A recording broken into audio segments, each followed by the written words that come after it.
आमचे जुने सहकारी हरीश केणी यांनी काँग्रेस पक्षामध्ये प्रवेश केलाय, त्यांना माझ्या शुभेच्छा आहेत। काय काय कारण आहेत असं चॅनलवरती त्यांना विचारलं, त्यांनी सांगितलं की महाराष्ट्रात आणि देशात काहीतरी प्रॉब्लेम झालेला आहे म्हणून। तर मोदींच्या नेतृत्वाखाली हा देश समर्थपणाने चालतोय। या महाराष्ट्रामध्ये माननीय देवेंद्र फडणवीस साहेबांच्या नेतृत्वाखाली अतिशय खंबीरपणाने जे काँग्रेसला इतक्या वर्षात जमलं नाही, आम्ही काँग्रेस पक्षाचे कार्यकर्ते होतो, इतक्या वर्षात जे जमलं नाही ते भारतीय जनता पार्टीनं करून दाखवलं। ही देशातली जनता बोलायला लागली आणि त्यामुळेच देशामध्ये विविध राज्यांमध्ये भारतीय जनता पार्टी सत्तेमध्ये आली आणि काँग्रेस पक्ष अनेक ठिकाणी शून्यावरती गेलेली आहे।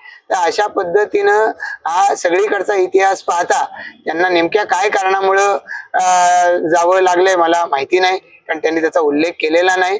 पण ते भारतीय जनता पार्टीच्या बरोबर जेव्हापासून जोडले गेले तेव्हापासून त्यांचा प्रभाग क्रमांक 3 असेल किंवा प्रभाग क्रमांक 2 असेल, प्रभाग क्रमांक 1 असेल, या संपूर्ण परिसरामध्ये त्यांना सोबत घेऊन, कारण ते पंचायत समितीचे सभापती राहिलेले आहेत, त्यामुळे महापालिकेच्या नव्या भागाचा विकास होताना त्यांना सोबत घेऊन अनेक कामांना सुरुवात केली गेली।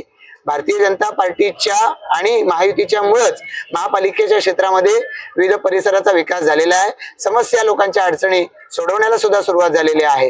लोकांच्या दृष्टिकोनातून ज्या ज्या अडचणी ठरू शकतात त्या दूर करण्याचा आमचा सातत्याने प्रयत्न राहिलाय आणि कोणी थांबो कोणी जावो, आम्ही तो सातत्याने लोकांची कामं करणं चालू ठेवणार आहोत।